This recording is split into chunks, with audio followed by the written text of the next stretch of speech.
Ladies and gentlemen, kicking off the first stop on his world tour, our new president and prophet, Russell M. Nelson! You say you want some revelation, well, here you go. It's gonna blow your freaking mind. Greetings, brothers and sisters. Welcome back to the weekly Mormon News Roundup, where Dives and Al ruminate on the great and spacious beehive. This week is November 20th, 2022, episode 34 coming at you. We have a really exciting episode this week. We welcome Dives back. He's joined us again. He made it back safe from his hike, so glad to have him back. We have a bombshell statement from the church's own controversial stance on the United States Congress Respect for Marriage Act, plus detailed financials from the Widows Mite Report on the LDS temple costs. So this is a must-listen episode. Really big news this week. Welcome back, Dives. Hey, it's great to be back here. It's wonderful to be here. You know, we're recording this a day earlier than we normally do because we were just so excited. We got to get this out there, right, Al? That's right. We've been chomping at the bit here. We have. This is a big news week. A lot of exciting stuff. Now, if you want to connect with us, come on over to MormonNewsRoundup.org. That's www.MormonNewsRoundup.org. Or drop us an email to kolob@MormonNewsRoundup.org. That's KOLOB. Now, we're going to kick this off here with the Mormon joke of the week here, Al. So, what do you call a single BYU student? I have no idea what you'd call a single BYU student. What is it? A provolone. A provolone. Easy joke. Right, yeah. So I missed the episode. First time I missed an episode here last week. And how was the hike? Yeah, you know, it was good. We climbed the highest peak in Virginia, which is Mount Rogers, and it was a really nice hike. There's some wild ponies on the trail. Had a really fun time. We got in just ahead of the weather because it started to snow right in the last 10 or 15 minutes. So, you know, there's the high points. There's like the 50 High Pointer Club, and I'm now at 2 out of 50. So just 48 more to go, Al. All right, well done. So no ominous banjo music playing while you were hiking there? No. That's good. Now, last week you were solo with Greg from Quick Media. How did that go, Al? I sure was. You know, we love having Greg on because he's got a really good perspective that we don't often get on this show, and I really want to thank him for coming because. You know, he had some really tough topics last week to deal with, but I think we did a good job and we made it through. So we look forward to having him back in the future. Yeah, fascinating perspective. Always very, very good insights. If you haven't caught our last episode, go back and listen to it. You know, Quick Media, they've got like 30,000 subscribers. He's a real juggernaut out there. Yeah, he is. He has a real big channel. Now, a couple of follow-ups here. You know, 2 weeks ago, we had Radio Free Mormon, also known as RFM. We had him on the show, and that turns out, Al, to be the most listened to episode of all time, even though some of our episodes are over 6 months old. So this channel, it's really growing. Well, he's a very popular guy. We're very thankful that he came on because we had a good time. That was a lot of fun, a lot of joking back and forth there. You betcha. Now, BYU football, we always cover that because that is a big news item. They are playing Utah Tech this afternoon. Unfortunately, we're going to be recording this before they play them, but they really need to win this. If they want to get a bowl game, they're 5-5. They really need to win this game if they want to have a chance. I suppose they've got two games left. They definitely must win at least one. And they really should win 2 if they want to go to a bowl. And I think that they're going to be able to do it because both of the teams that they're playing are both 3-6. So, you know, I've got a good feeling about BYU football. Let's hope so. The best we can offer you right now, though, is just a prophecy. So I will offer a prophecy that BYU is going to beat Utah Tech and be one more game closer to a bowl. Yeah, I think that's a pretty safe prophecy. Now, a couple of other follow-ups here. You know, we covered the David Archuleta stepping back from the church 2 weeks ago pretty well in depth, didn't we? Yes, we did. Now, just this morning, he came out on Good Morning America. You know, he's not just putting this out into a blog somewhere, you know, and you know, going away silently. He's talking about, you know, he's coming out on Good Morning America here just this morning. I wish we had more time to talk about that, but we did cover David Archuleta 2 weeks ago, didn't we? We did, and yeah, it's. I think we even covered him last week. Or no, I think you're right. It was 2 weeks ago. But yeah, his big news. He's out and he's proud, and so I have no doubt they'd go on Good Morning America to make such an announcement because, especially in light of recent news this week, this is kind of a big deal because he is what we've said is like Mormonism's current biggest celebrity. Yeah, he sure is. I believe he has the most amount of followers of any Latter-day Saint, really, even more than Russell M. Nelson. And he is going to figure into the featured news article, which we're going to be getting to here shortly. But yes, he is not going gentle into that goodnight rage against the dying of the light. It's not going to be the last time we're going to see from Mr. Archuleta, is it? Absolutely. So we're looking forward to seeing what happens in the future with him. You bet. Now, if you want to send us a voicemail onto the show that we can play on air, if you come on over to Anchor, you can submit your own voicemail, and we would love to hear from you, and we would be happy to play that on air. And that does take us to our feature news article of the week, and this is just absolutely blowing up the nets here. The statement from the church on the United States Congress, Respect for Marriage Act, and this was dropped on November 15, 2022. This is from the church's own newsroom, newsroom.churchofjesuschrist.org. And this is just blowing up the nets here. Can you read this statement? It's a pretty short statement. Yeah, it's a pretty short statement, so let me read this off to you. Okay, so I'll start from the headline or the subtext here. The Church of Jesus Christ of Latter-day Saints released the following statement on Tuesday, November 15th, 2022. The doctrine of the Church of Jesus Christ of Latter-day Saints related to marriage between a man and a woman is well known and will remain unchanged. We are grateful for the continuing efforts of those who work to ensure the Respect for Marriage Act includes appropriate religious freedom protections while respecting the law and preserving the rights of our LGBTQ brothers and sisters. We believe this approach is the way forward as we work together to preserve the principles and practices of religious freedom together with the rights of LGBTQ individuals. Much can be accomplished to heal relationships and foster greater understanding. Okay, so what's your first reaction when you saw this earlier this week, Al? Well, surprise, surprise. This is the church has decided that this Respect for Marriage Act, the biggest part for them is that their religious freedoms remain intact. So the church's stance on the sanctity of marriage being between a man and a woman, that remains intact. So they're preserving their freedom to only perform heterosexual marriages within the temple. Yeah. Yes, absolutely. Now, I just want to address a couple of the points in here. We're going to talk about this for quite a bit. We're going to hopefully give you a thorough dissection of this. So first of all, they said the doctrine of the church's policy regarding marriage is well known. Now, we covered this 3 weeks ago, Al. Remember the poll that came out that talked about people's religious opinions about the Church of Jesus Christ of Latter-day Saints? And what percentage of an average Joe out there believes that Mormons still practice polygamy? Do you remember? What was the percentage? It was pretty high. It was 30%. Yeah, I wanted to say 30. Yeah, so hey, I would have guessed right.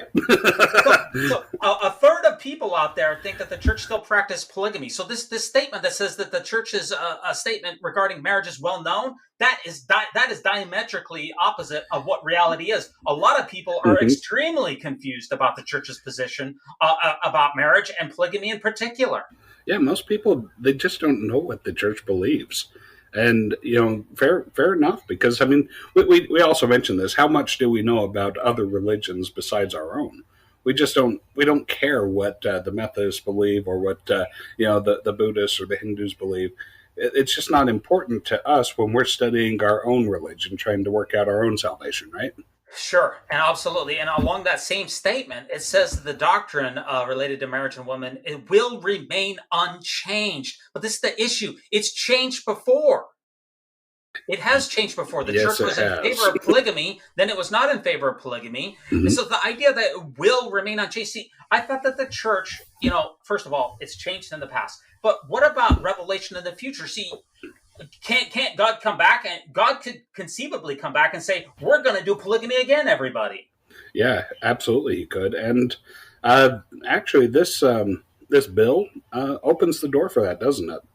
So yeah, We are going to get into that. So, I mean, the idea that the Lord's standard for what constitutes a marriage is immutable. It seems to be like, oh, this has been immutable, well known, and it's never going to change. It is not well known. It is not immutable. It's changed before, and it can change again. So, I am already got a lot of issues with this particular statement.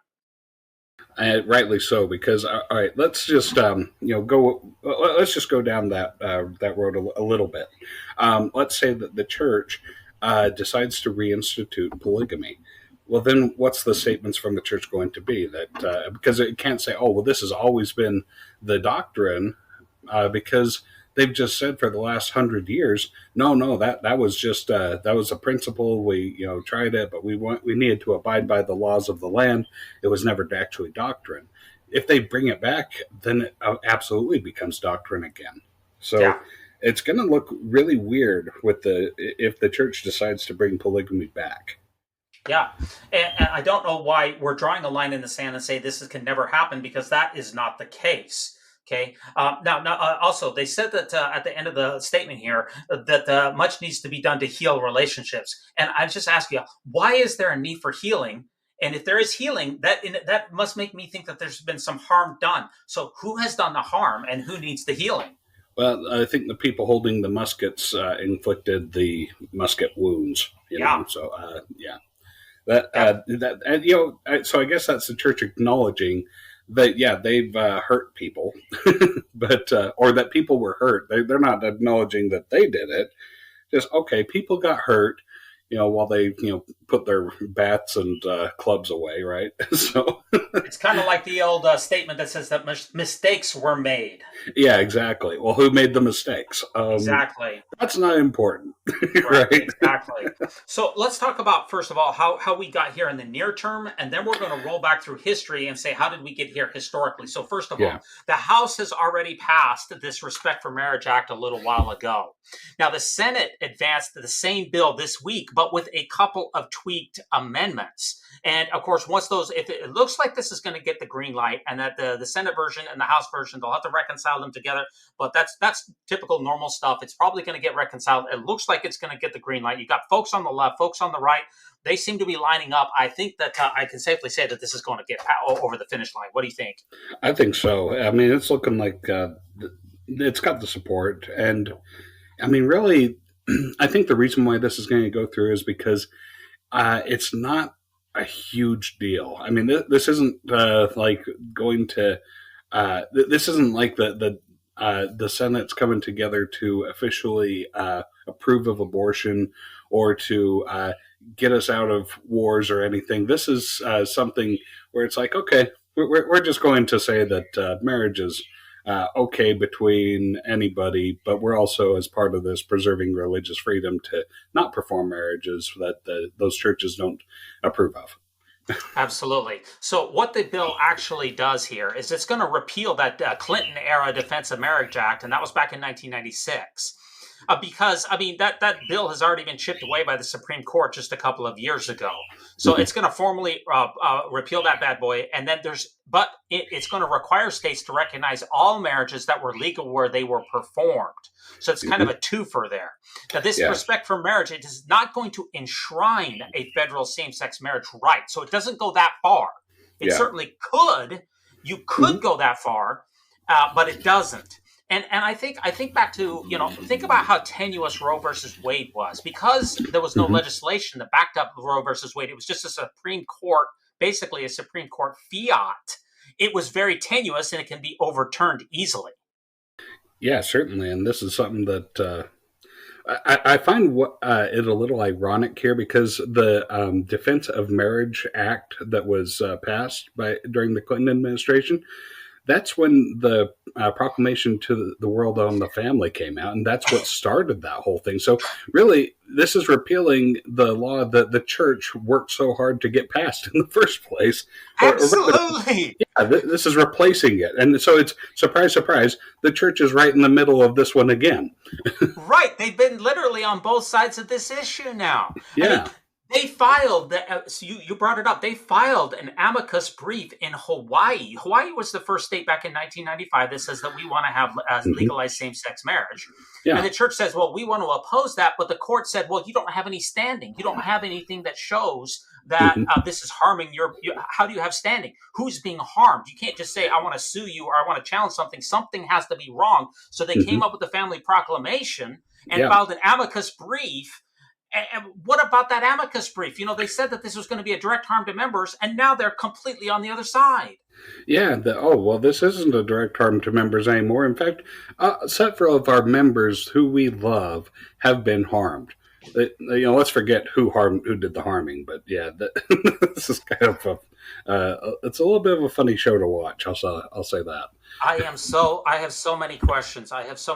Now, from my reading, it says that this particular Senate amendment that's going through, now we don't have the finalized legislation, but the amendment that's going through to the Senate specifies that the measure does not extend to polygamous marriages. That's from my reading. I'm not a lawyer, but I play one on TV. But what it does do is it protects all religious liberty and conscience protections under the Constitution and federal law, including the 1993 Religious Freedom Restoration Act. And this is the most important thing here.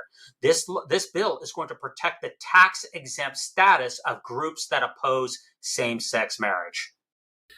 Yeah, and that's the whole thing is when you really look at this, it's not all that surprising because, the news headlines announcing this last week were just shocking. Like, oh my goodness, the church is in support of gay marriage now. Well, the church is more allowing gay marriage, but what the church is still supporting is the freedom of the church to discriminate against the LGBTQ community or anybody else that doesn't abide by the church's own principles. Yes, yeah. You nailed it on the head. The bill is going to give religious churches in particular significant leeway to discriminate against LGBTQ people and same-sex couples. Yeah. It's like it's a trade-off for state governments to recognize currently legal married same-sex couples, no matter how the Supreme Court rules in the future. So if for some reason Oberville, I have a hard time saying that, but if for some reason that's overturned, this law will keep those same-sex marriages intact. And so it's like you're trading discrimination in favor of it's kind of like the Utah Compromise Act, really. It really is. This is it's such a funny thing to watch because this is really just the same game that the church has always played. I mean, really, if this was any other organization, let's say, I hate to keep going to the Ku Klux Klan because it's not kind of apples to oranges. But if, say, the Ku Klux Klan discriminating against people of color, if they were to have tax-exempt status and still allowed to discriminate and hate who they want to hate, I think there would be huge uproar. But This is something where it's like, okay, by comparison, you'd be saying, all right, black people have the freedom to exist, but we still have the freedom to hate them, and they still have to pay taxes, but we don't. We have the ability to hate them as long as it's in a religious setting. If they are out in a public setting, then no, you can't discriminate. But as a church, we still have the right to be able to do so. That's right. And the Main Street Plaza and all of Temple Square is still private property owned by the church. So no longer public property. So, yeah, they can do whatever they want there. Yeah, so this is the most important section from this particular bill that I found. It's Section 6B. And basically what it is going to do is it's going to make it so that religious nonprofits and their personnel, those bishops at the ward level, they are going to have a statutory right enshrined in law that will allow them to decline any involvement with a marriage solemnization or celebration that they choose to, including a same-sex one. And that federal right would preempt any state or local law to the contrary. So if a state has something on the books, so if California then passes a law that says, I'm sorry, LDS Church, you can't opt out of gay marriages, this law will supersede that. So and that's also what the church fears. It doesn't want a state to come along and have an issue in a state level where it says, LDS Church or anybody else, you can't, discriminate against same-sex couples in our state. This bill is going to supersede that. Yeah, exactly. So you're not going to have a non-hetero couple going to to their bishop saying, well, we may not be able to get married in the temple, but can you at least perform our wedding in the local chapel? And the bishop can say no. Right. And what the church is really worried about, and I think for good reason, is let's say that a couple goes to their bishop, says, I'm same sex, says, I want to officiate it. The bishop says no. And that couple sues that bishop. Because you remember what happened with the cake, those cake bakers back in Colorado, who, the gay couple came to the cake makers. They said, we're having a wedding. We want you to make a cake for us. And they said, sorry, we don't make cakes for same sex couples. And then they got sued. They don't want bishops to be out there on the firing line getting sued by same-sex couples, whether they're being married in the temple or a chapel at all. That's right, because who's going to pay the lawsuit when they lose that? Yep. So that's what this law does. The church, it's going to give the church the ability to decline even an LDS chapel or a temple, the venue for those type of unions, and also colleges. This will enshrine into law so that BYU will be able to discriminate against those type of situations as well, including BFY and other situations. It is going to give wide leeway for religious organizations to conduct marriages in the way that they feel like. That's right. Yeah. So, the Democrats, they kind of punted on this same-sex marriage vote until after the election because it's interesting on the reason that they did. But, I wonder why they did. I don't have the answer to that. But there's another aspect of this that I don't think a lot of people have thought about, Al, because I've really been thinking a lot about this, as you can probably tell. This legislation, it not only protects same-sex marriage couples, but it also protects interracial marriages. Okay, that's right. I know we're in 2023, but there's still some weird laws on different books. They're not necessarily enforced, but it's just gonna make it so that it's very clean, so that someone can't come along and mess around with interracial marriages and say you can't do that. And this is what the irony of this is also, that the church, it was against interracial marriages for a long time too, like up until like the 1970s. Oh, absolutely. I mean, the difference being, like 1923, the church was very vehemently against interracial marriage, and 2023, it's okay. Maybe not encouraged, but it's okay. Right. I mean, just think about Brigham Young. You know what I mean with the interracial marriage, right? He is rolling in his grave right now. He cannot believe what he is seeing. Like a rotisserie chicken, that guy's just spinning away. Yep. Because this is a double whammy. The church was on DOMA, the Defense of Marriage Act. The church was on one side of that. Now they're on the other. They were on one side of the interracial marriages. Now they're on the other. And these are not just policy things. These are officially coming out and saying, this is what we want to have happen. Yeah, absolutely. This isn't something where it's like, oh, well, this was just a policy change. This is a core doctrine of the church. Yeah, I just think back. Okay, speaking of Brigham Young, he's definitely rolling in his grave because he said any interracial marriage, if a woman lies with a Negro, a javelin shall be put through them, and it will always be so. Okay. Right. But think about what John Taylor would say. I mean, he said, we will be ranged under the banner of heaven, and the laws of men will have no effect on us. I mean, he died on the run up in Kaysville because he wanted to live polygamy because he did not want the government interfering with marriage. What would he say to the church now, basically totally caving on all of these different marriage issues? Yeah, we kind of forget what happened with John Taylor, because I mean, this was a period of history where there's some very famous pictures of John Taylor in prison, along with several other people. George Buchanan was amongst them. But this is a period of history where the church wasn't always in favor of abiding by the laws of the land. Like it's saying, oh, no, nowadays the church is very much, we very much abide by the laws of the land. We would never break the law. Back then, it was like the laws of God are much higher than the laws of the land. And it seems like the big difference is they realize that they've lost that fight. So if they're going to keep their tax exempt status, if they're going to keep their wealth, then they have to abide by the laws of the land. And that's a lesson they had to learn the hard way. Hey everybody, it's D-Vase here. Thanks so much for listening to the Mormon News Roundup.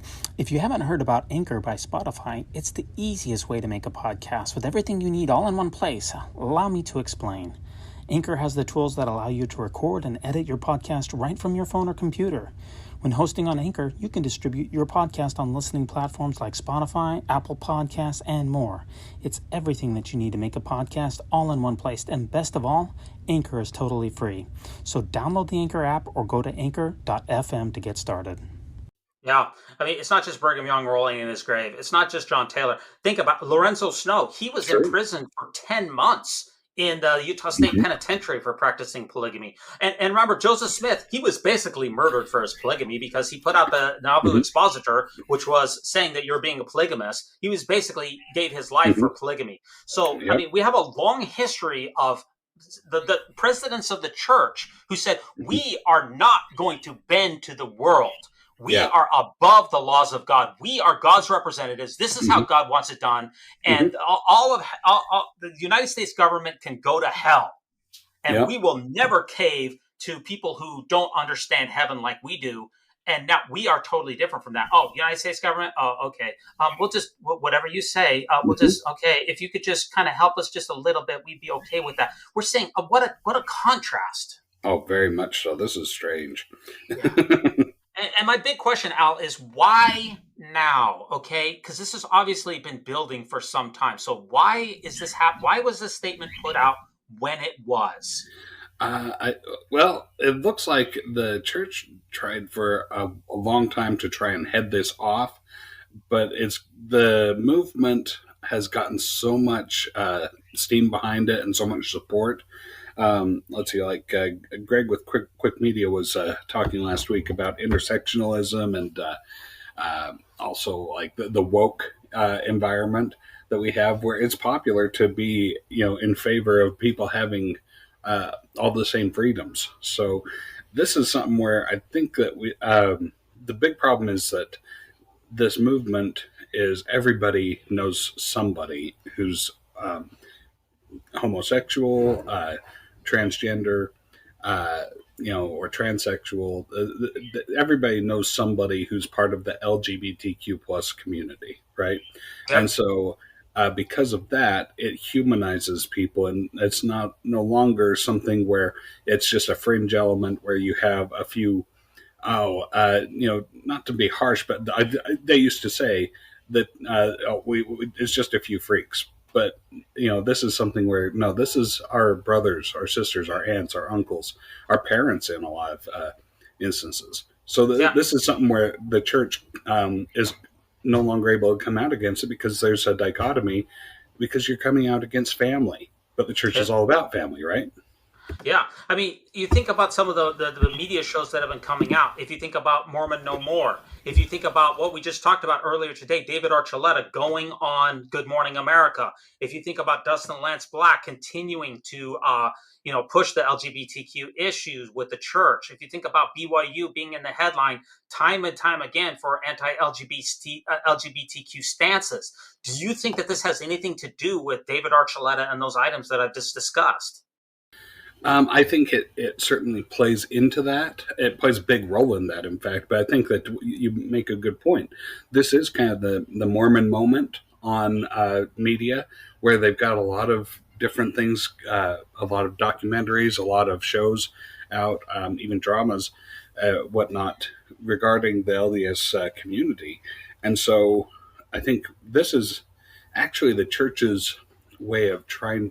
I know that it seems a little backward, that maybe they're behind the ball getting this out, but I think they're actually getting ahead of it, because I think with the steam of that movement, you're going to have a lot of protests, a lot of support for this community, and the church wants to get out ahead of that. So they've done this, saying, okay, the church is very much in favor of gay marriage, and so we passed this legislation. This was the church that headed this up, and we're very proud to, be in support of gay marriage and whatnot. But then you look at what it says, and it's like, okay, this is really more about the church getting out in front of it to defend the church's right to discriminate. Yeah, absolutely. You think about what just happened recently, and that's when Roe versus Wade was overthrown. And I think the church really kind of is worried about something like that happening with Obergefell. I have a hard time saying that, versus Hodges, because that decision struck down the bans on same-sex marriage nationally. So I really think that the church here is kind of like, it's like they're seeing the writing on the wall here better than Aminadab in the Book of Mormon. You know what I mean? Yeah, exactly. Well, good reference. Yeah. Now, I watched Greg on Quick Media. He did an episode on this. He basically said this, that the church is acknowledging formally that that we've lost the battle on LGBTQ issues, but the church has not lost a war to keep the tax exempt status. He said that basically, hey, same-sex marriage, it's over. It's never going back the other way. So the real question is this issue going to continue to tear the church apart, or can the church soften their stance in the way that we've seen through this statement? Good question. I think this is the church's effort to try and head it off, like I said, or try to provide some sort of resolution. But unfortunately, the last word is nowhere near being spoken on this matter. And so for the church to say, okay, fine, this is our final stance is we can allow gay marriage, we can allow non-cis marriage, but we're going to make sure that we preserve our rights. End of story. Closed deal. That's slam the book shut, right? I keep thinking, okay, so Satan apparently was working for a long time against the traditional concept of marriage, I suppose. That is the church's policy. But now the church has endorsed this other, has endorsed something that's totally different. So is he still working against traditional marriage? Or would he not be working to defeating this bill? If what the church says is what the Lord wants, then does not Satan want to defeat this bill, which means that Satan is not working against traditional marriage? Does that make sense? Yeah, that's a good question that you raised, because if he's not working against us, then is he our ally? So is the church working with Satan against this bill? Because you're right. Satan, according to the church, has always been trying to break up the family and destroy the sanctity of marriage. And so, this bill does that. Yeah, this bill does that. Yeah, it does. So that's why I'm so confused. Why is the church backing a bill which seemingly solidifies something that it thinks is sinful behavior? If you think back to like prohibition, the church never would have caved to prohibition. They wouldn't say, okay, you can have your drink and whatever. You can have your drink, but we're not going to do it. The church, in prohibition and other times said, okay, that's sinful behavior. We're not going to cave on this. Yeah. George Albert Smith, he drew a hard line there and said, no, let's not allow the demon liquor back in because it's against the word of wisdom. Exactly. Or the ERA amendment. The church didn't compromise with the ERA amendment. They said the ERA amendment is is the spawn of Satan's consciousness, and we're opposed to it. There's no compromise. Exactly. This is such a funny thing to watch. I don't. The real issue is the church would love to endorse the second half of this bill, which says that the religions get the ability to basically discriminate against LGBTQ people. But that is a non-starter. That is dead on arrival. So you have to have the first part on that, which is where you are endorsing the same-sex protections if you want the second half. So it's like you're eating a crap sandwich where the first half of it is absolutely disgusting to the church, but the second half is just so delightful that it's just what is it? It makes it all worthwhile to eat the first half, right? Exactly. The church, I've got a lot to talk about this. The church, if you think back to Roe versus Wade in 1973, the church actually responded very, very quickly to Roe versus Wade by having conference talks and other things, updating their policies of saying, hey, the world may say that abortion is legal, but especially Spencer W. Kimball. Spencer W. Kimball said, no way, abortion is sinful, it's wrong. We don't encourage it. So they responded quickly to that. They responded quickly to the Defense of Marriage Act in 1995 in Hawaii by filing the amicus brief, the Proclamation of the Family. But over Albertville, that was 8 years ago.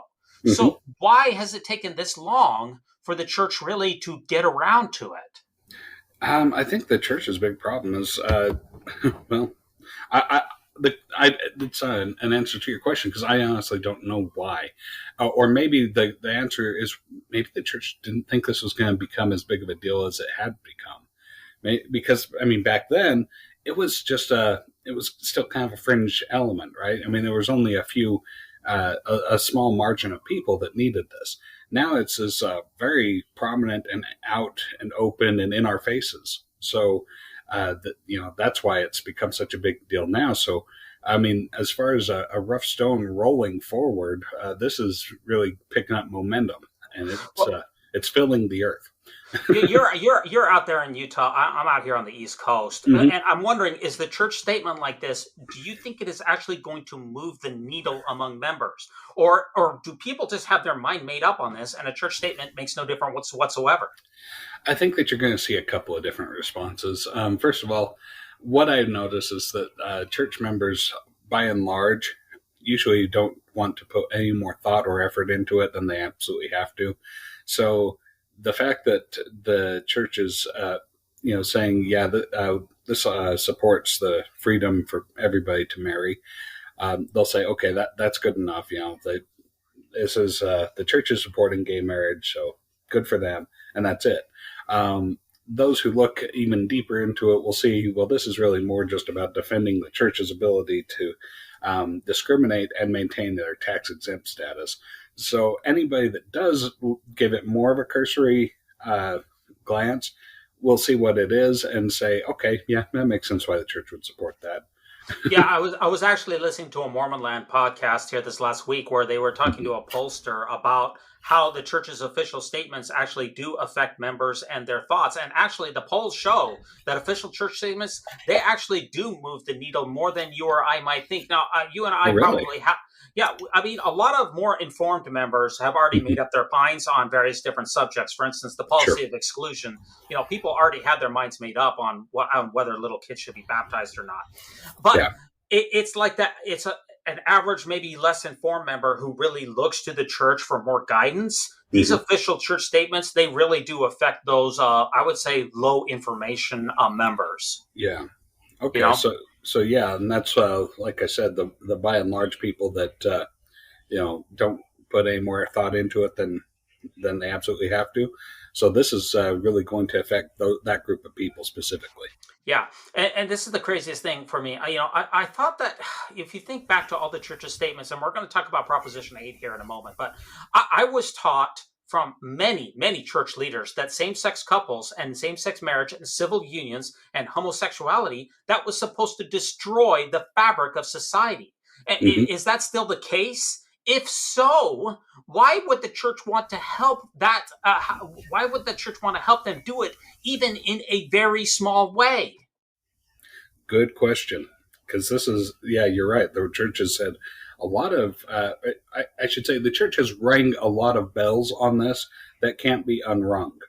So Exactly. so yeah, this is going back on what they've said, and trying to silence some of those bells that, and many of them still ringing. I mean, it really wasn't that long ago that we had Jeffrey R. Holland saying, "Get your muskets." Yeah. Yeah. So this is something that the church is going to have to deal with, and a lot of people are going to be looking at this like, okay, hypocrite, but others are going to really stumble trying to find some defense for it. Yeah, if we could just like warp 50 years into the future from now, Yeah. do you think that it is going to be an eventuality that churches will eventually be forced to conduct same-sex marriages or lose their tax-exempt status? Because right now, it's kind of like it's a separate but equal. You can be married, a same-sex couple can get married, but not in an LDS temple. So you have two different marriages here. They're kind of separate but equal. But eventually, it's kind of it's kind of like when the Civil Rights Act of 1964, where you had the Black Americans who were in substandard schools, and eventually they said, "Hey, we're not going to tolerate that." Really, if you think about the marriages from an LDS perspective, a civil marriage, that is a substandard marriage. And in 50 years time frame from now, is it going to be just an eventual thing that, hey, if you don't treat people equally and the same, you can't do the separate but equal stuff, you're going to lose your tax exempt status. In 50 years, do you think that's going to be the case? That's a good question now, and because you're right, it does ring a little. It rhymes with the Jim Crow laws. So yeah, this separate but equal. I think that that's a very thin veil, or a very thin protection that they're trying to throw over them. So I think in 50 years, this is going to look back and say, okay, this was a very bigoted institution's effort to protect itself and its ability to hate. So Yeah, if you think about like Bob Jones University, who for their college campus as a religious organization, a Christian school, they didn't allow students to have interracial dating or marriages, and as a result, back in I think it was the 1980s, they lost their tax exempt status. So yeah, you can basically you pass laws for that talk about these type of issues. You give religious institutions a certain period of time, but eventually, if they don't come to play ball in the way that really the modern society wants them to do, eventually they will lose their tax exempt status. And that is something that the church fears as much as anything. yes, they do. So that's what we're. This is. I can see that behind the scenes, a lot of lawyers, a lot of legislators have been in a room trying very desperately to come to some sort of a conclusion that will help protect the church going forward. Yeah, I listened to your podcast last week with Greg from Quick Media, and he basically says that this statement here from the church, even though it says that the church now supports same-sex marriage, that actually it does not mean that the church supports same-sex marriage. It's basically it's like so the church is against something at the same time that it is for it. Yeah, absolutely. Yeah, this is something very strange where the wording on this is that, we support everybody's right to get married, but we don't support them enough to allow them to get married in our neck of the woods. Or Exactly. Well, that's a good point, Al. Not in my backyard, right? Yeah, you right. That's a good point. And basically, this is just this. This is like, is this a formal statement from the church that says, you know what, we've lost the culture war? This is official. Put this on your calendar. 2023, November 17th. Has the church just conceded the culture war? That's I don't think they've conceded anything. I think they're still going to be fighting this battle. I think this is just one way of them trying to, dig in even deeper and entrench themselves all the more. Yeah, I mean, if the church's concession on LGBTQ issues really started back with Agravail back in 2015 and the Utah Compromise. So in that way, if we think back to that 2 weeks ago, that talk by Sherry Dew, where she said the property and see around corners and then make it harder, the church has actually started working on this way back in 2015. So maybe Sherry Dew was right. Maybe so. They've been peeking around the corner. Yeah, they have. And the two biggest Mormons in Congress are Senator Lee and Senator Romney. Do I have that right? Or that's right. Okay, I would say they're the most powerful. Obviously, there's a couple of other congressmen, and I don't know if there's any women, but I think that there's 4 Mormons in Congress, in the Senate and in Congress. I believe that is the case. But Senator Lee, he said that the religious protections for this bill, that they're not very strong, and he wants the religious protections to be even stronger. Well, on the other hand, here we have a very faithful Latter-day Saint Mitt Romney. I believe he's a former state president. He voted for the Senate amended bill, and he's basically in favor of it. So we're seeing two different approaches here. Yeah. So this is, and they're coming from very different positions. Like Senator Lee, he's very extremely right wing, very much on the side of protect the church by all means. Mitt Romney's a bit more of a diplomat, trying to smooth things out between both parties. So this is interesting to see the way that they're working politics. Yeah, I think that we're going to see Senator Lee, especially with the church's statement. I think that we're going to see him. He didn't think that the protections were strong enough, but I don't think that they will be made any stronger. So I think you're going to see both of them vote for it. But it's the best they can do, right? Yeah, this is the best that the church is going to get, and they know it. But if I think back to Sodom and Gomorrah, and was it Lot who was? I'm sorry, was it Lot who was talking with God about destroying the city, or was that Abraham?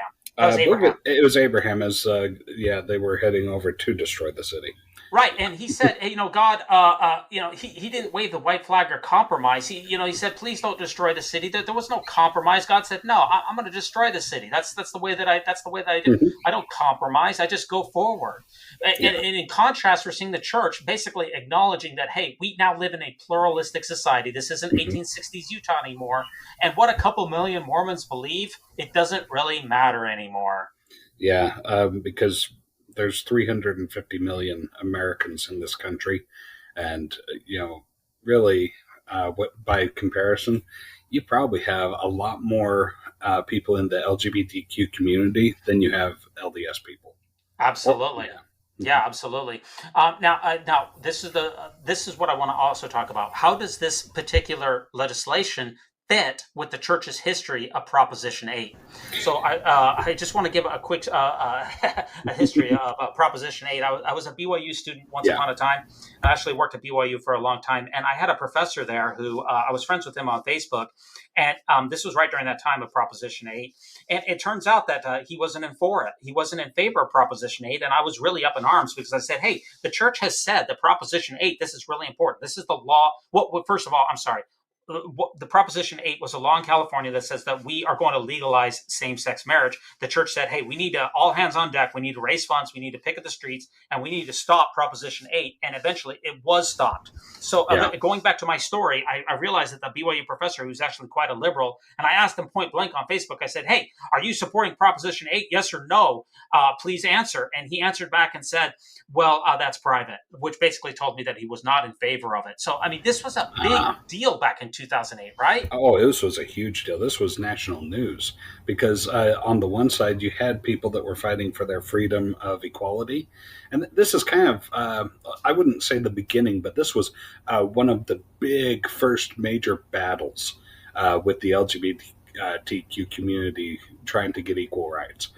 So, the Proposition 8 battle, this was a big deal across the country. Everybody was watching it, and everybody saw, the church funneled tons and tons of money. The church sent apostles over to California to try and head this off by telling the members in firesides, hey, donate your funds here, go out there, protest, and do what you have to get people to vote it down. The church threw enough money at it was able to be successful. Yeah, if we think about when has the church sent up the red balloon in my lifetime? It wasn't for the pandemic. It wasn't for the financial crash of 2008. It wasn't for any major hurricanes where hundreds of thousands of people, or tsunamis or floods where tens or hundreds of thousands of people died. The only time that the red balloon has gone up in my lifetime was for this little Proposition 8 in California back in 2008. Very much so. Because, this was a time that was, if you didn't live through it, then you probably wouldn't have believed it. But I mean, this kind of, it was such a big deal that this was very much, it felt like a Civil War battle, Yeah, I mean, the church, there was $40 million which was pumped into Proposition 8 back in 2008, and the church was responsible for $20 million of it, half of it. And in fact, some bishops were telling people, cash out your 401ks. We have to defeat this. This is going to be the end of civilization as we know it. In fact, some bishops were saying, hey, instead of paying tithing, donate to to overturn Proposition 8, and that will count as your tithing instead. Yeah, now that's an interesting statement, right? The church, when has the church ever said, okay, instead of giving us your money, it's okay if you give it to this cause? Because the church does not say that ever. Yeah, so this was the most important issue of my lifetime, was Proposition 8. And Certainly. Now the church is coming out against what they were fighting for before. So was that all a waste, or was that just to kind of move the needle down the road a couple of extra months? Because it wasn't a couple of extra years, it was a couple of extra months. Because if you know what I mean? Yeah, exactly. I think the church at the time considered that to be the war. I don't think they realized it was just a battle. Yeah. And if you look at some of the senators now from this particular bill that we're discussing here, the marriage, the current bill that's going through the Senate, the United States Congress Respect for Marriage Act, all of these non-members or senators who are not members of the Church of Jesus Christ of Latter-day Saints, they're coming and thanking the church for their efforts. In fact, Rob Portman said, we could not have achieved this compromise without the specific thanks of the Church of Jesus Christ of Latter-day Saints, known as the Mormon Church. And Kirsten Sinema also thanked the church. The church is getting mega props from all these right-wing, mostly Christian senators who are thanking the church for their efforts. Yeah, so pay attention to who these senators are and which ones they are, because you'll see where they stand. I mean, like we said earlier in that analogy, if this was the KKK saying, well, we want our freedom to discriminate and to maintain tax-exempt status, then, this is akin to that. So, this is the church's ability to discriminate against the LGBTQ community, and they want that freedom. And so you have a lot of right-wing people. They're like, oh yeah, this is great. So pay attention to who they are, and consider that with the next election. Right? Yeah, in fact, speaking of those right wing groups, a lot of fundamental Christian groups have come out with statements that are against this act. And what's amazing here is that I thought that the church was going to be the real champion of the family and saying that, the LGBTQ individuals were going to, ruin society and it was going to harm these little kids that they adopt. And now the fundamental Christian groups, they are the ones who are the Samuel the Lamanites on the wall. They haven't moved. And they said, we are going to remain immovable because we read the Bible and it says homosexuality is wrong. But the church is like, well, as long as we get to keep our tax exempt status, do whatever you want. Yeah, this is going to be an interesting one to watch for sure. I talked to my wife about this particular about this bill, and basically she read the bill and she said this is her summary, and maybe we should have led with this because this is basically sums up the whole thing. This new bill that is going to go into law, basically from the church's perspective, it says, don't do to us what we did back to you in 2008. Oh wow. I like Mrs. Dives. Well said. I applaud you, madam. Okay, I cannot wait to continue to watch this. And this does bring us to our Mormon News Roundup poll of the week. Yep. Now, if you head on over to Anchor, you can interact with us and take our poll. And by the way, this is probably a good time to plug our Patreon. If you like what you hear, if you like our content, and we are getting more and more subscribers, this podcast, like I said, no one on holiday can stop this podcast from progressing. Come on over to Patreon, make a donation to us, a one-time donation, or we have a couple of different tier levels, $5 a month, $10 a month, you pick it. But let's check out our Mormon News Roundup poll of the week. And what is the poll of the week, Al? All right. So the question this week is, how do you feel about the LDS Church's recent statement supporting gay marriage? Okay, is it number one? Yeah, multiple choice. Is it number one? Number one, upset. I want my donations back that went towards defeating Proposition 8. Yeah, I mean, can we get that $20 million back? No. Apparently not. No, you're not going to get that back. No.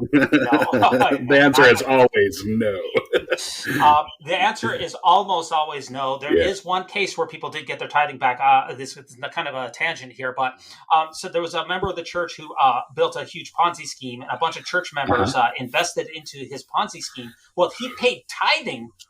So he ran a Ponzi scheme. He paid tithing off of the profits, the 10%. At least he followed the church's teachings. That 10% went into the church coffers. Then those members, after the Ponzi scheme fell apart, the government said, "Hey, those were illicit gains. You need to give those back." And guess what? That's the only time those tithing funds have ever come back out. So yes, it is possible to get your tithing back, but only if you pay it into a Ponzi scheme. Which I know, Al, that you're thinking that Ensign Peak is a Ponzi scheme, but that doesn't count. We'll wait and see. Bernie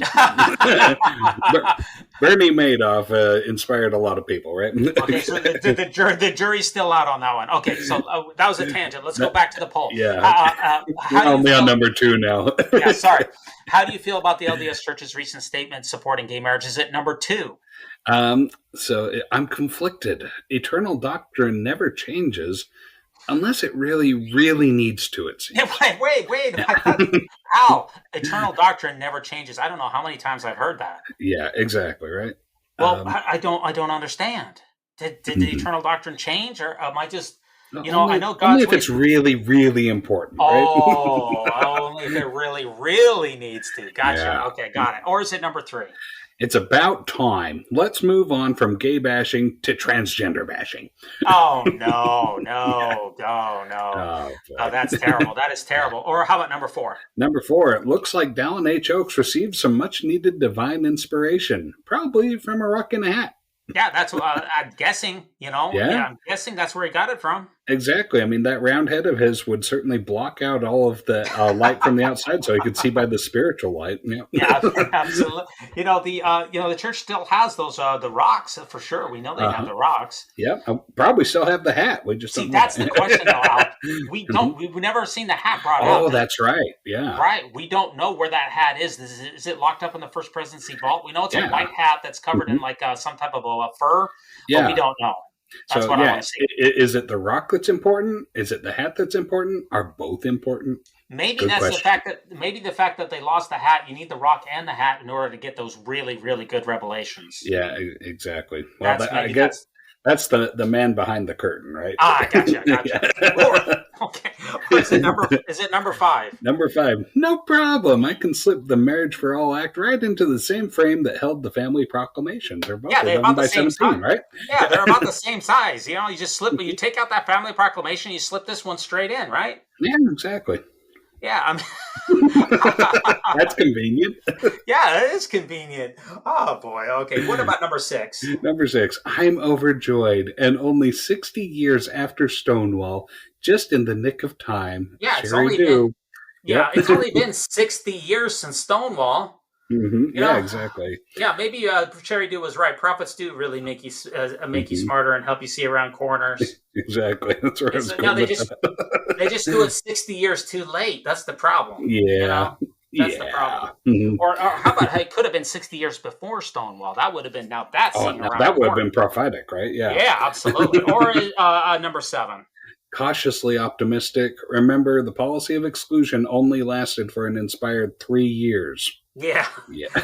So are we going to get another statement in another 3 years that's going to reverse this? That's why, Yeah. remember back to the statement, it said at the very beginning that it is never going to change. Yeah, exactly. They use a lot of really strong language, but then again, in a few years, as soon as there's enough backlash, it can change.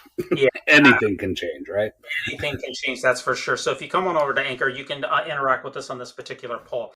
This podcast is brought to you by our friends over at Signature Books, www.signaturebooks.com. We invite you to check out their latest book written by Romney Burke, which is entitled Susie Young Gates, Daughter of Mormonism. Brigham Young had over 50 wives and 56 children, but none has better name recognition than daughter Susie Young Gates. She lived from 1856 and died in 1933. Yet she, like so many women of Mormonism's past, has remained a mystery to most church members. In Susie Young Gates, Romney Burke, the author, paints a portrait of a strong woman who rose to prominence within the church, fought for the rights of women throughout the country, yet dealt with personal trials and her share of heartbreak. Now, we do have 2 last news articles that we want to get to because there's just a lot of news this week.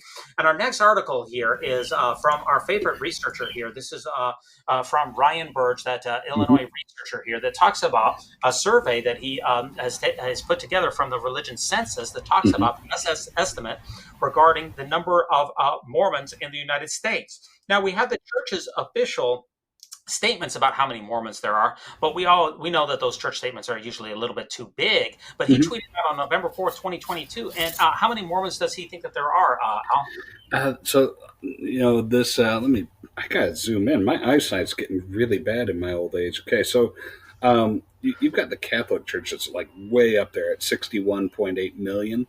And then that one's followed by non-denominational Christian churches at 21 million.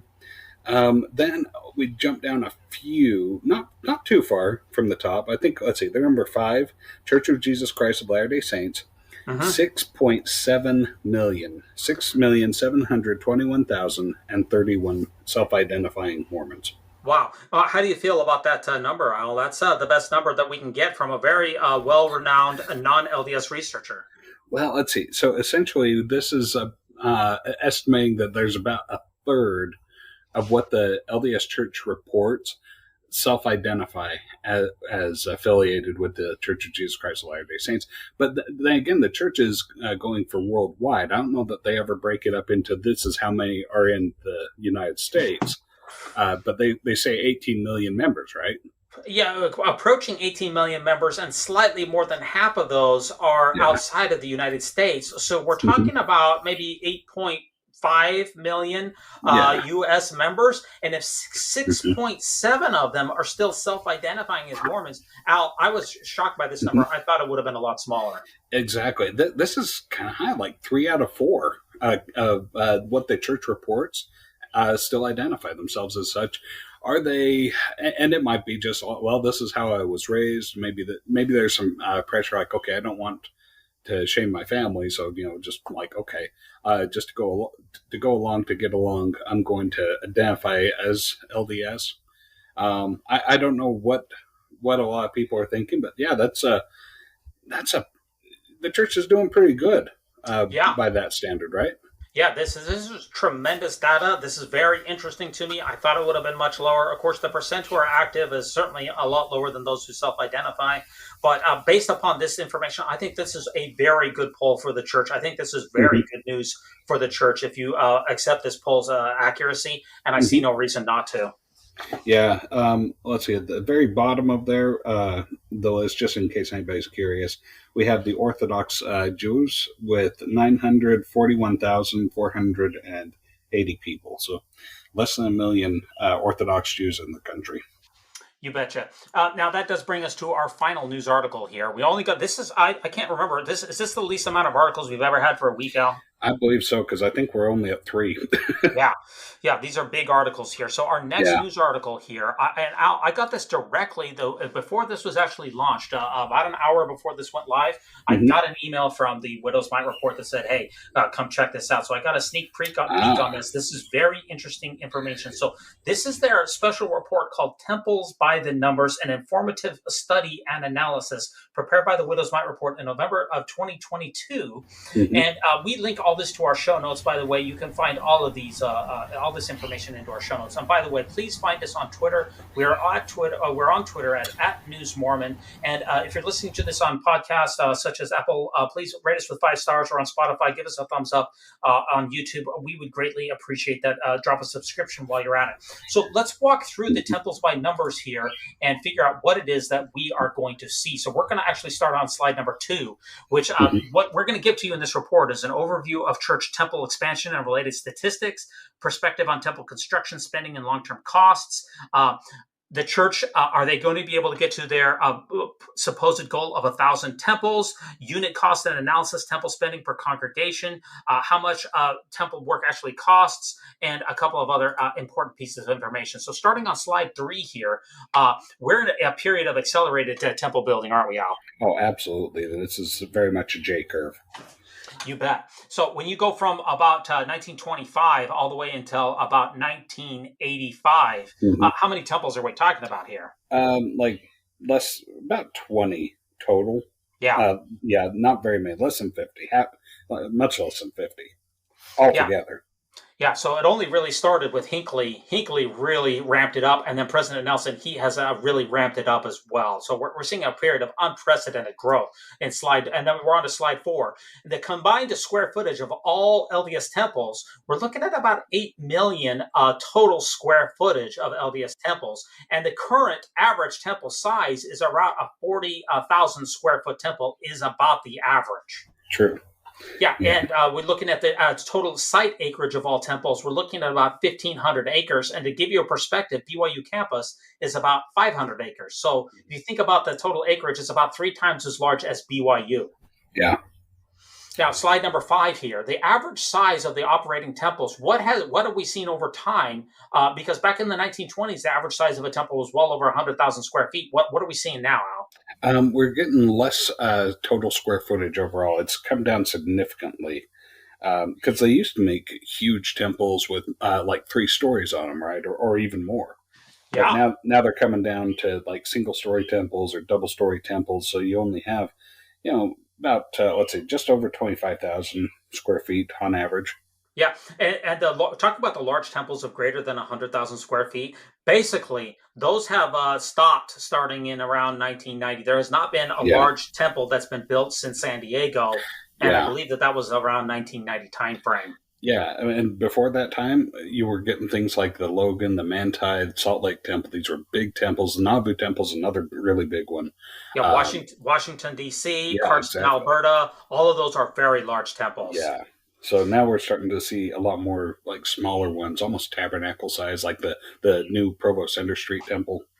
Yeah, and the Guam Temple in particular is the smallest temple at only 6,000 square feet. Yeah. But according to David Bednar, it's not the size that matters, right? Which, coming from him, that actually means a lot since he's kind of a small guy. That's what he told his wife, anyway. Okay, now in slide number 6, we're seeing that the time between dedication and renovation appears to be shrinking. So in the 1950s, your average time frame of between a temple was built to when it was renovated would be at around 60 years. But now, what is the average time for a temple renovation, Al? It's coming down significantly. We're looking, let's see, presently, we're just after 2000, a little more than 10 years. Yeah. Maybe 11 years. Yeah, you build them, you renovate them very rapidly, whereas before it used to take, even the Salt Lake Temple, the first renovation, it took over 100 years before you got the first one. Yeah, exactly. Now, slide 7, this is where we're starting to get some very interesting information, estimating the average square footage for an initial temple build. So if you look at the baseline construction for a temple, the average construction in the United States for a commercial property would be around 600 feet for $600 per square foot. Yeah. But a temple also has furnishing arts, fixtures, and equipments, which is going to add another $100 per square foot. The temple also has unique craftsmanship and materials, which is going to add some more. And then the church, though, they are very smart about hiring out the companies. They probably are able to obtain a slight discount, and that's going to give us a total cost for a temple per square foot. And what is the average cost of a temple per square foot according to the Widows Mite Report? $1,100. Yeah. So that's still a chunk of change, but wow, this is as efficient as they can get it. So yeah, the church blows a ton of money on temples. Yes, and we're going to break that down here in the next couple of slides here. Slide number 8. If you talk about the temple, how much money per year that the church is currently building on a new temple capacity, if you look at around the average time frame of around, say, the 2010s, the church was spending on average only about $150 million per year on construction of new temples. That's from about 2010 to 2020, only $125 million per year. But what are we seeing from 2021 through 2025? What is the average amount of spending on new temple construction over the course of the last about 5 years, Al? Well, this is a bar graph, and let me tell you, this thing looks like a roller coaster. And then once you hit 2021, it looks like that big first hill that the roller coaster climbs. It jumps up there too. Let's see, between 2021 and 2025, it's about $450 to $500 million. That's per year for new temple construction only. That's not renovations. That's not maintenance costs. That's for new temple spending only. Yeah. Okay, now the Widows Mite Report does point out a couple of things of how the church has saved money over time in this particular slide, and it talked about decreased spending. This new temple construction has been offset by the fact that when the church went to the 2-hour block, this is something I really didn't consider, Al, but when it went to the 2-hour block, you could cram more congregations into the same meeting houses. Sure. So new chapel construction has actually decreased, and the church has offset these new temples by decreased spending on regular chapels. Yeah, exactly. And so, with that comes extra costs like heating and, electricity. So, yeah, by cutting down the amount of time, or rather, especially by cutting down the number of chapels that people are going to be occupying on a Sunday, you're still going to be heating chapels for people or putting lights on for them, but you're not going to have to do it in as many chapels for as nearly as long. So, absolutely. And this slide also points out that the church is saving about $100 million a year because they don't do scouting anymore. That's right. They've done their own program with the young men now to replace it. So. Yeah, and this slide brings up something I hadn't really considered. We a lot of people out there are posting every time there's an LDS chapel that's up for sale, they keep posting and say, hey, I didn't see that in my time. But you need to understand that when we went to 2-hour church, you didn't need as many chapels. So just because you're seeing a chapel that's up for sale, that doesn't mean you have a decrease in congregations. It just means, hey, we might be able to fit more into the same. That's something I hadn't really considered. True. It's not nearly as inspiring to the ex-Mormon community as it would be. As they hope that it is. Yeah, exactly. No, the church is still doing pretty good, especially from what we've seen here in this show. Yeah. Now, slide number 9 here. So the Widows Mite Report suggests that the church is bringing in $5 to $6 billion of annual tithing per year. Now, if we see this graph compared to annual temple costs, we're seeing if you have $500 million of new temple construction costs, and tithing of about $5 billion, the church is only spending like 10% of its money on new temple construction per year. True. Yeah. Yeah. So we're not breaking the bank. This is a totally sustainable model. Oh yeah. I mean, this is essentially how the church pays its tithing, is by building temples. Absolutely. I would say. Hey, well, yeah, for sure. If we look at slide number 10, obviously Latter-day Saints temples represent holy, permanent, inspiring places where the most sacred rites and ceremonies are performed. And they do a long-term assessment of how much it costs over a 100-year time frame. And they are saying that after all the math is done, boil it down, the annual cost for a square foot of a temple is about $32 per square foot per year for a temple. And if we go to slide 11, we can then extrapolate that and say if a temple costs about $32 per square foot, and the average lease cost of a temple would be about $1.2 million per temple, we can figure out then obviously how much the church is spending for maintenance costs for temples. And that's on slide number, I believe, actually, it's about $265 million. So that's the annualized cost of ownership over 100 years. Yeah. Now, on slide number 12, this is an absolutely thunderbolt quote here, and I had no clue that this quote existed, but this was just a couple of months ago here. What are we seeing here with this quote from Kevin W. Pearson now? Okay, so the quote is it conceivable that we would get to over 1,000 temples in your lifetime? Absolutely certain, but that will take a lot of money. Wow. So I think he just set a goal. Yeah, it sure seems like that is a number that must be floating around in the ether. Yeah. I mean, we have upwards of 200 right now. So, to build 1,000 temples, and that's not including the ones that get announced in the obscure places where, of course, they can't build them, China, Russia, etc. But I mean, sure, they're building tons of them across Utah, where you have multiple temples dotting the land, I guess, fulfilling prophecy. So this is, it's very conceivable that you could see temples around Utah at the same rate that you see churches around Utah. And you can get to 1,000 temples that way. Yeah. And Kevin W. Pearson, I think he's probably the church's most powerful Utah area president. He's probably the most powerful area authority because I believe that he is also over BYU. I think that he is one of the most powerful people. But yes, 1,000 temples. If that really is the church's kind of a secret goal, that kind of makes it more, now I have a better understanding because we kept asking, why are we seeing so many of these weird temples that are popping up right next to other ones? Well, if the church has a goal for 1,000, then that makes a lot more sense to me. It certainly does, especially with the rate at which they announce the new ones. Yeah. Now, if you look at slide number 13, it talks about, what would it cost to build and maintain 1,000 temples? Is that doable? And the bottom line here is that reaching 1,000 temples, even by 2040, it would only require like a 5 to 6 incremental share of tithing income, less than the portion saved in investments per year. So if you reduce the temple size down to, say, the size of a Guam temple, like 10,000 square foot temples, they're saying that this is an extremely doable. You could maintain those temples, you could build them, and especially with $180 billion in Ensign Peak, this is an extremely doable goal. Oh yeah, the church has definitely set a goal that it can accomplish for sure. Yeah, and on slide 14, we see that the total number of there's 31,000 congregations out there, and the entire board, a typical U.S. congregation's entire board budget is only $10,000. So you could easily get to a scenario with rising temple square foot per congregation.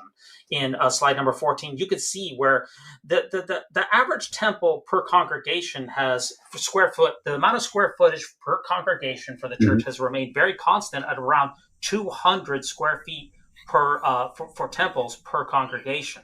Yeah. But we're seeing that number could greatly increase if you're trying to get to 1,000. Mm-hmm. Exactly. And this is also gauged based off of the church's growth since 1970. So, I mean, the church has seen a big boom in the 80s and 90s with church growth, where they went from a few million up to like 10 million. And so they've what this tells me is that the church has been growing in temples proportionate to the growth in membership. But now we're starting to see a huge spike where the church's growth in temples is far exceeding its growth in membership. Absolutely. Now, on slide number 15, the Widows Mite Report calculates the number of actual recommend holders. You need a recommend to be able to enter a temple. So if you think about 17 million total members, 12 million of them are probably less active. You're talking about a 30% activity rate, give or take. Some of those are children. And then you also have a few less active adults without temple recommends. And that gives the Widows Mite Report basically says that they are calculating about 2 million adult recommend holders. Okay, yeah. And if you have 2 million people who are using 1,000 temples, I think that's very interesting. And also, the Widows Mite Report did a survey which talks about driving distance and how it impacts temple attendance. And so if your distance to a nearest temple is up to 200 miles, you are seeing less than 10 visits per year. In other words, if you live more than 100 miles per year, the average member will only go to the temple 10 times. But if you live less than 50 miles to a temple, you really see the temple attendance really start to rise. So your proximity to a temple is really, really important, which is actually not something that I really considered that much. No, but it does make sense when you think about it. I mean, because the stories of days gone by were, okay, temple trips, they were like a once-in-a-lifetime thing where, grandma and grandpa, they'd load up in the train and head from Germany all the way to Switzerland to attend the temple for their once-in-a-lifetime opportunity. But now it's becoming something where they're like, no, we want you to attend more frequently. Yeah. Now we dropped this Widows Mite report. We don't have enough time to get through the entire thing, I think, today. There's a couple of other slides that are very, very useful. But I think that if you want to read the rest of this article, we've linked to it on the show notes. Do you have anything else to add about this Widows Mite report, Al? Just that everybody ought to go and take a look at this, because once you get into like the later slides, you start to see like some really interesting charts and graphs. It's really good. This is a really good report, as always. Absolutely. We do want to wish everybody a happy Thanksgiving to everyone. We are going to be taking this next week off for the first time in over 6 months. And Al, this next Tuesday, I'm going on a church history tour to Palmyra. Really? What's taking you there? Well, I just wanted to go check it out. We're going to go visit the Joseph Smith Farmhouse, the Sacred Grove, the Hill Cumorah, the Grand and Print Shop, the Peter Whitmer Farm, and maybe Martin Harris's home as well. I'll tell you, church history is really interesting. The more you know about church history, so I'm very envious of you. I'm excited for you to go and see all these things, because there were some very significant moments that were had in all of those places. You betcha. Now, also, we are going to be releasing next Sunday a special interview that I had for the Art of Floundering podcast. That's going to be released on November 27th, so you're not going to want to miss that. Yeah. So, thank you all very much. We are going to give a shout out to Weird Alma for this episode's music. Thanks so much for ruminating with us on the Great and Spacious Beehive.